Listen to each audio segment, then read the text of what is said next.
children's books read aloud. Please subscribe and like and share our videos. Thanks for watching. Lost and Found by Oliver Jeffers. Once there was a boy, and one day he found a penguin at his door.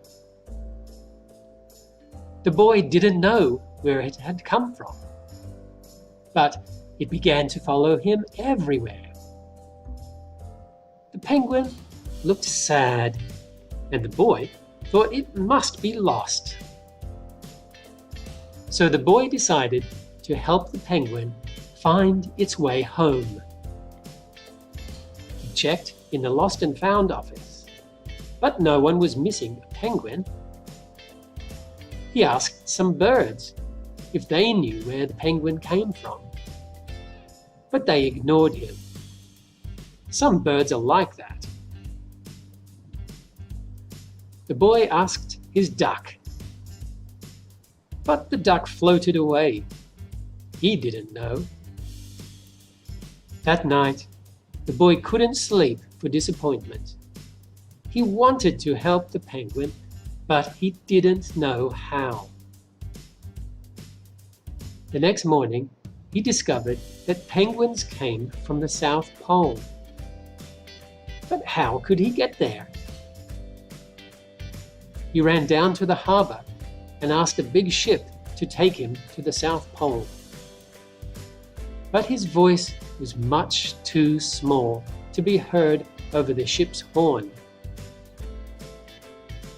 So together, he and the penguin would row to the South Pole. The boy took his rowboat out of the cupboard and they tested it for size and strength. They packed everything they would need. And together, they pushed the rowboat out to sea. Please support our channel. Please subscribe and like and share our videos. They rowed south for many days and nights, with the boy telling stories all the way. The penguin listened to everything that the boy said. They floated through good weather and bad, when the waves were as big as mountains, until they came to the South Pole. The boy was delighted, but the penguin said nothing.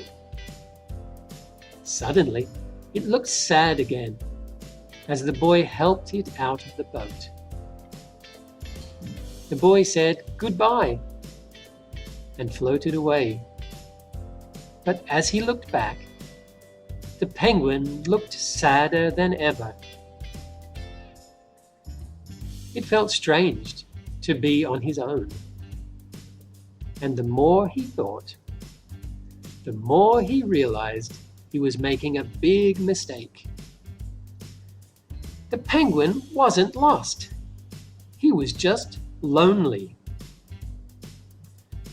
Quickly, he turned the boat around and headed back to the South Pole as fast as he could. At last, he reached the pole again. But where was the penguin? The boy searched and searched, but he was nowhere to be found.